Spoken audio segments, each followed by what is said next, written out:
ఆ వీడియోలు రెగ్యులర్గా ఫాలో అయ్యే వాళ్ళకి బియ్యానికి సంబంధించి ఎందుకు వస్తుంది ప్రాబ్లం అన్నది అనేక సార్లు ప్రస్తావించి ఇవాళకి ఈనాడు ఆ అంశాన్ని హైలైట్ చేసింది.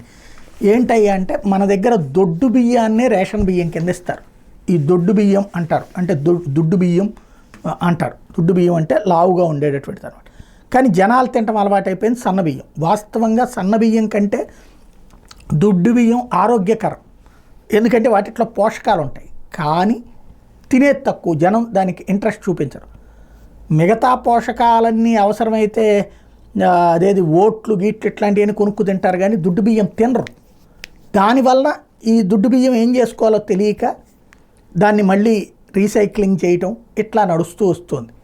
నేను మొట్టమొదటి నుంచి చెప్పా, రాష్ట్రంలో సన్న బియ్యం పండించే తక్కువ. అందరికీ రేషన్ కనుక సన్న బియ్యం ఇస్తే ఈజీగా జరిగిపోతుంది. ఇప్పుడు ఈనాడే చెప్తుంది సాగు తీరు మారాలి. ప్రస్తుతం 36% విస్తీర్ణంలో సన్న రకం, 62% దొడ్డు రకాలే, అవే పేదలకు ఇస్తున్నటువంటి బియ్యం. అది ఈ బియ్యం మారాలి, అన్ని చోట్ల సన్న బియ్యం పండాలి.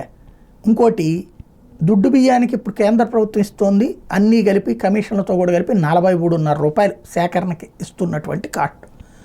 43.5 రూపాయలు పెట్టి కొంటున్నారు అక్కడ.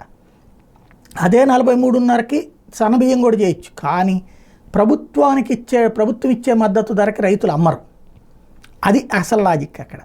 ఇది ఈ కారణంగానే చేయలేకపోతున్నారు. ఓవరాల్గా ఇది పరిష్కరించాలంటే, ఏదైతే రేషన్ బియ్యపు మాఫియా వ్యవహారం పరిష్కారం కావాలి అంటే తినే బియ్యం ఇస్తే ఎవడు అమ్ముకోడు. అది గుర్తుపెట్టుకోవాల్సిన అంశం.